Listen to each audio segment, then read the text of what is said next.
Flower add करायला लागेल। Cornflower जर नसेल तर यामध्ये तुम्ही मैदाही ॲड करू शकता। तसंच यामध्ये मी चिमूटभर खायचा सोडा ॲड केलेला आहे। सोडा घातल्यामुळे आपले पॉपकॉर्न छान फुलले जातील। अशा पद्धतीनं थोडं थोडं करून मी सर्व कॉर्नफ्लॉवर ॲड करून एकजीव करून घेतलेलं आहे। आता तेल चांगले गरम करून त्यात एक एक करून चिकनचे पीस टाकून घेऊया आणि मस्त बदामी कलर येईपर्यंत त्याला फ्राय करून घेऊया।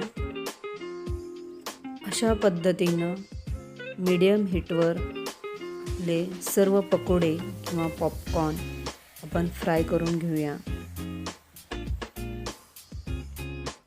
तुम्ही बघू शकता पॉपकॉर्नला छान रंग आलेला आहे। आपले गरम गरम चिकन पकोडे तयार झालेले आहेत।